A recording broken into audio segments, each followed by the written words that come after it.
الحمد لله الذي أمرنا بالتقوى ونهى عن اتباع الهوى.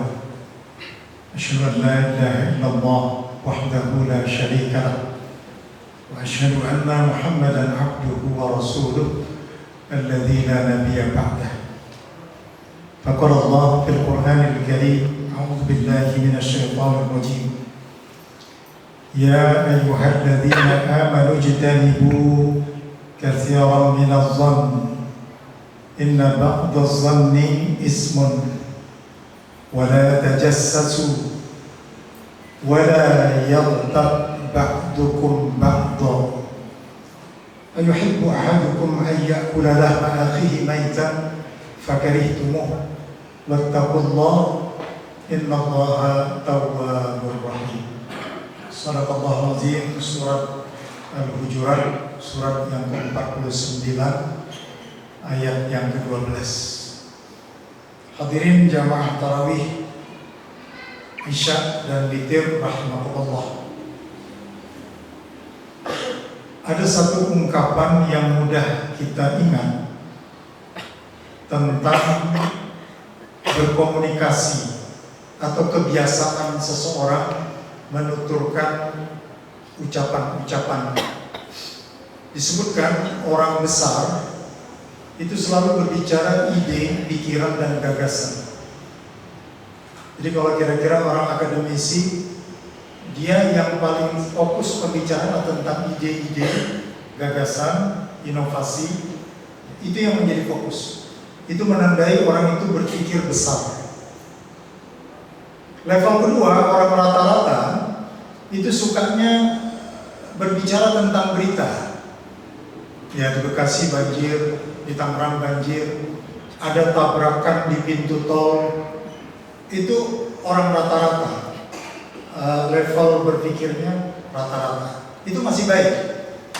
Tapi ada orang kecil, dia yang paling tertarik adalah membicarakan tentang orang lain, atau yang kita sebut dengan ghibah.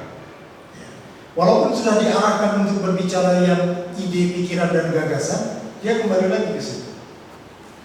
Karena memang karakternya seperti itu. Tapi ini sebenarnya bukan bawaan lahir. Ini bisa diubah dengan pendidikan dan agama. Ya. Jadi insya Allah kita tidak termasuk dalam kategori orang yang levelnya di bawah, yang selalu tertarik dengan berbicara di seputar orang lain. Malah salah satu ungkapan mengatakan, agar kita tidak memiliki banyak masalah, batasi diri kita untuk tidak masuk ke persoalan-persoalan orang lain. Itu juga kalimat bijak. Ya. Tapi ketika kita selalu ingin masuk ke persoalan orang lain, maka disitulah kita mendapatkan banyak problem, banyak persoalan-persoalan. Hadirin yang dimuliakan Allah Subhanahu wa Ta'ala, kita mulai dengan ghibah. Satu kali Rasulullah SAW di depan para sahabat-sahabat bertanya, tahukah kalian apa yang dikatakan dengan ghibah itu? Dijawab oleh para sahabat. Ini selalu jawaban sahabat seperti itu: Allah dan Rasul yang lebih mengetahuinya. Kemudian Rasulullah melanjutkan, ketahuilah sesungguhnya ghibah itu adalah engkau membicarakan keburukan-keburukan orang lain di belakangnya. Sesuatu pembicaraan yang tidak disukai, tapi dibicarakan di belakang orang yang menjadi objek sasaran ghibah itu. Jadi Rasulullah mengatakan seperti itu. Kemudian ada sahabat yang menyela, ya Rasulullah, bagaimana kalau yang kami bicarakan itu memang benar terjadi? Rasulullah mengatakan, itulah yang masuk kategori ghibah. Jika engkau mengatakan sesuatu tentangnya padahal dia tidak melakukannya, itu merupakan kedustaan dan engkau telah melakukan fitnah. Ya, jadi jelas ya, bahwa memang ghibah itu apa yang terjadi pada seseorang yang kita sebutkan di belakangnya. Dan itu memang tidak dibenarkan. Kalau ada kalimat dalam surat Al-Hujurat tadi, wala tajassasu wala yaghtab ba'dukum ba'dha. Janganlah sebahagian kaum muslimin menghibah saudaranya yang lain. Kalimat la itu dengan makna ya la nahi, larangan, tidak boleh. Ya, Imam Al-Qurtubi memasukkan perbuatan ghibah itu sebagai perbuatan dosa besar. Karena di ujung ayat dianjurkan untuk bertaubat kalau sudah melakukan ghibah itu. Ya, wattaqullah, bertakwalah kepada Allah. Innallaha tawwabur rahim. Sesungguhnya Allah Maha penerima taubat lagi Maha Penyayang. Jadi kesimpulan dari ulama tafsir Al-Qurtubi, mengapa ada kata-kata taubat di ujung ayat Al-Hujurat ayat 12 itu menunjukkan bahwa sebenarnya perbuatan ghibah itu merupakan perbuatan dosa besar. Jadi dia bukan dosa kecil. Insyaallah mulai malam ini kita wanti-wanti, jangan lagi kita terlibat dalam pembicaraan-pembicaraan yang mengarah kepada ghibah. Karena statusnya dosa besar, bagi yang tidak bertaubat, ya itu akan mendapatkan hukuman kelak di hari akhirat oleh Allah Subhanahu wa taala. Akan tetapi hal-hal yang tidak termasuk ghibah, misalnya membicarakan di belakang orang tersebut tetapi aspek yang positif.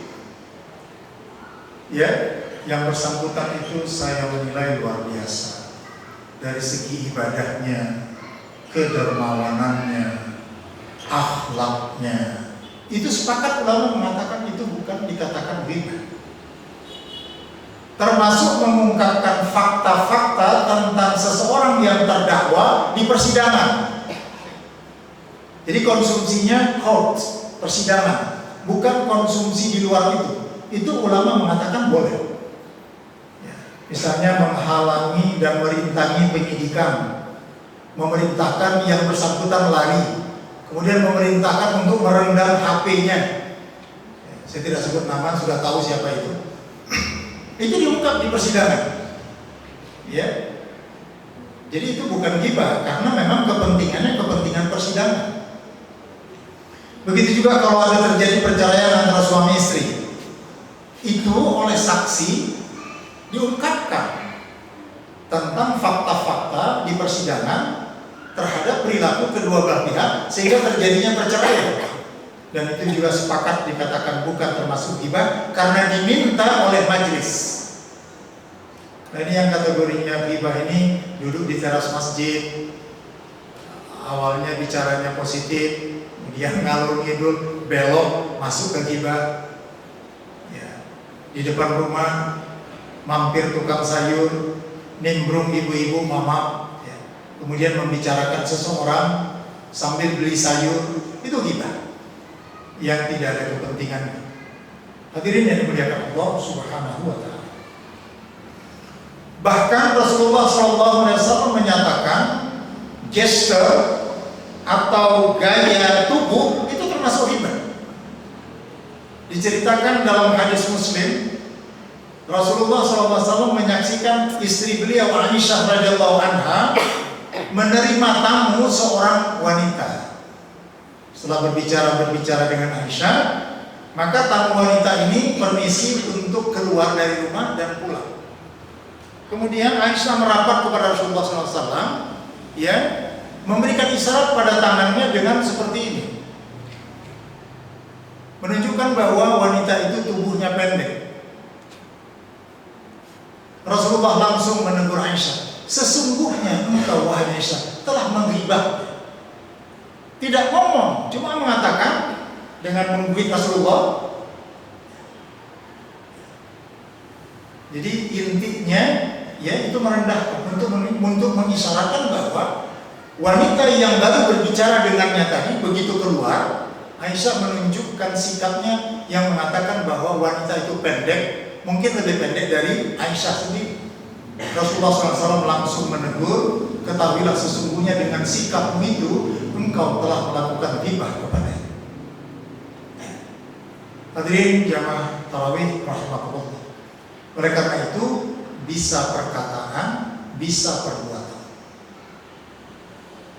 Dalam ibadah saum ini secara spesifik memang tidak disebutkan ghibah, tetapi lafaznya dalam hadis tersebut sebagai berikut. Wa man lam yada' qaula dzur. Barang siapa yang berpuasa tetapi dia tidak meninggalkan kata-kata yang tidak bermanfaat, termasuk ghibah atau perkataan yang dapat menyakiti hati dan perasaan orang lain, berupa hate speech, berupa ujaran kebencian atau yang sejenisnya, wal amala bihi, juga dengan tindakan, ya, perbuatan. Maka akibatnya apa? Bahayanya, walaupun dia sedang berpuasa, falaisa lillahi hajatan fi ayyada'a ta'amahu wa syarabahu. Ini berbahaya sekali, ya. Maka Allah tidak lagi memperhitungkan amalan orang ini walaupun dia sudah tidak makan dan tidak minum. Kita sebagai orang yang cerdas berpikir, untuk apa berpuasa kalau memang tidak dinilai oleh Allah kita sudah tidak makan dan tidak minum.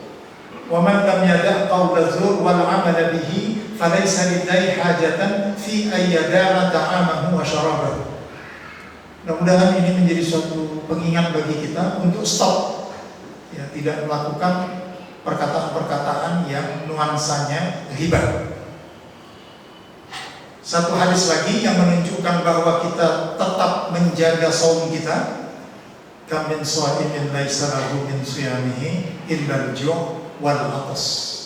Berapa banyak orang yang berpuasa tidak ada yang diperolehnya dari puasanya itu melainkan hanya lapar dan dahaga saja. Hadis ini sudah kita hafal, tetapi kadang-kadang masih juga slip di tengah-tengah kita melaksanakan ibadah saum, itu akan terjadi. Baik yang dimuliakan Allah Subhanahu wa taala. Setelah kita mengetahui bagaimana sebenarnya ghibah itu dalam praktiknya, kemudian bahayanya seperti apa? Tadi dosa besar, kalau tidak bertaubat itu akan kita pertanggungjawabkan di hadapan Allah Subhanahu wa taala. Bahaya yang kedua, dalam hadis Muslim diceritakan ketika baginda Rasulullah sallallahu alaihi wasallam, ya, Mi'raj setelah Isra, itu Mi'raj naik dari langit pertama, kedua, ketiga sampai ketujuh, yang didampingi oleh malaikat Jibril. Maka dalam perjalanan Mi'raj itu dinyatakan dalam hadis tersebut Rasulullah melewati suatu kaum. Ini dikatakan dengan visualisasi Mi'raj, ya, peristiwa-peristiwa yang digambarkan oleh Allah Subhanahu wa taala sebagai tamsil yang dapat kita jadikan sebagai pengajaran. Aku melewati suatu kaum dan aku melihat kuku mereka, ya, terbuat dari, ya, besi atau tembaga yang runcing. Jadi Rasulullah melewati suatu kaum, tetapi orang itu memiliki kuku berbentuk cakar yang terbuat dari tembaga. Kemudian aku melihat, kata Rasulullah, mereka sengaja mencakar wajah mereka sendiri. Setelah itu turun dan mereka mencakar dada mereka sendiri. Rasulullah kaget melihat fenomena kaum itu. Kemudian Rasulullah bertanya kepada yang mendampingi beliau, tidak lain adalah malaikat Jibril. Wahai Jibril, apa yang terjadi kepada mereka? Ini sebagai satu pengajaran. Jibril memberikan jawaban.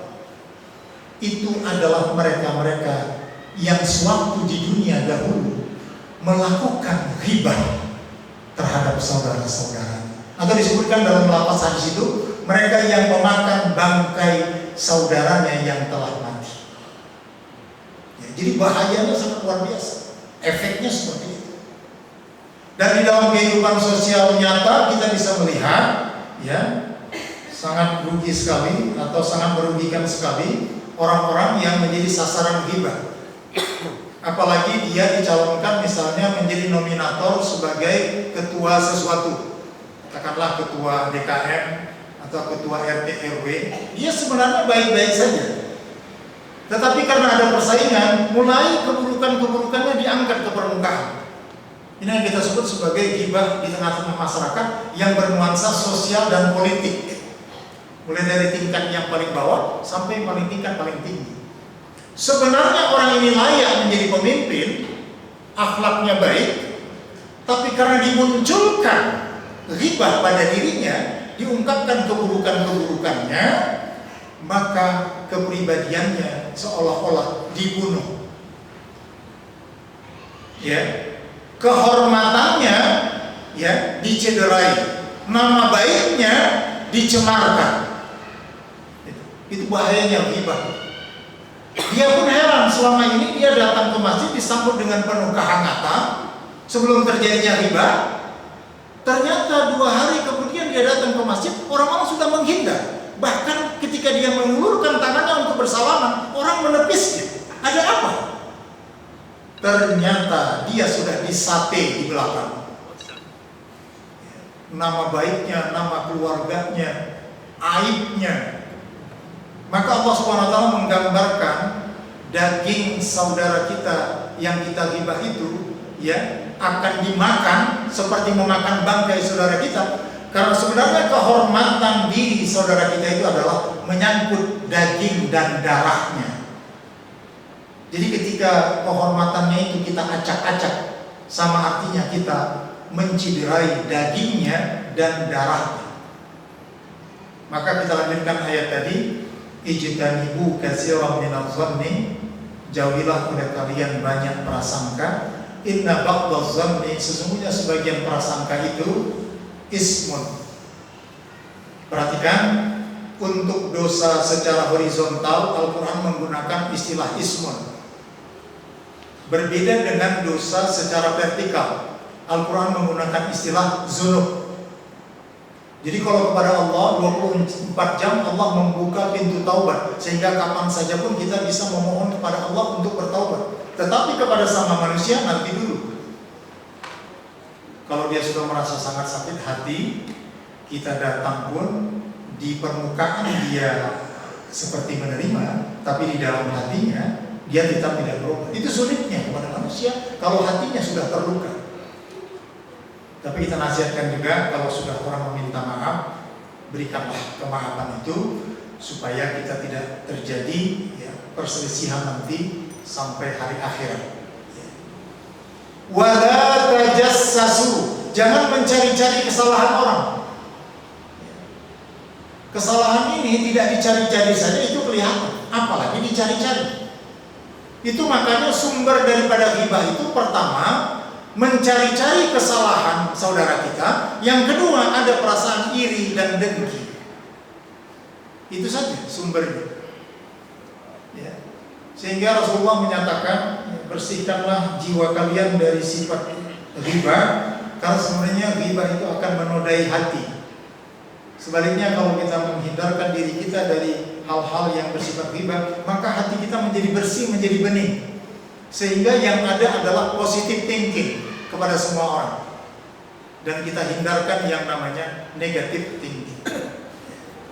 Ibu yang dimuliakan Allah Subhanahu wa Ta'ala, yang terakhir saya ingin menyampaikan sedikit bagaimana cara kita menghindari kalau kita dalam situasi tertentu terjebak kepada pembicaraan ghibah. Ulama memberikan nasihat sebagai berikut. Yang pertama, tetap mengingatkan dengan cara yang santun. Contoh, maaf, yuk kita membicarakan hal-hal yang lain yang lebih positif. Di tengah-tengah pembicaraan yang sudah mau masuk kepada ghibah itu, siapa yang berani memotong dengan kalimat itu tapi santun, saya kira kita lebih baik ya membicarakan yang lain saja, karena ini dosa besar. Nah, kita diminta untuk mengungkapkan seperti itu yang pertama. Kemudian yang kedua, ubah topik pembicaraan. Ketika obrolan mulai menjurus kepada ghibah, coba alihkan topik ke hal-hal yang lebih netral atau bermanfaat. Seperti menanya kabar, semangatnya luar biasa. Alih-alih mengalihkan pembicaraan, malah kalimatnya, oh iya, saya juga pernah begini begitu. Itu yang paling mendorong itu adalah syaitan. Baik Bu, yang ketiga, hindari memberikan respons kalau dalam pembicaraan itu sudah mengarah kepada ghibah. Nanti orang yang memulai dengan ghibah itu melihat kita tidak respon, dia akan paham. Bisa dengan menggeser tempat duduk, atau bisa dengan izin pamit. Ya, itu yang kita lakukan. Karena ini persoalannya bukan persoalan sederhana. Ya. Tapi orang-orang yang sudah terbiasa, malah dia menganggap kalau tidak ditimpali, tidak dinimbrung, malah seolah-olah dia takut tidak gaul. Wallahi, jangan memikirkan hal-hal yang seperti itu. Yang kita pikirkan adalah dosa besar yang akan kita pertanggungjawabkan kepada Allah Subhanahu wa taala. Dan kasihan sekali yang kita bicarakan itu tidak berada di depan kita. Kasihan. Kemudian hindari bergabung jika tidak mampu menahan.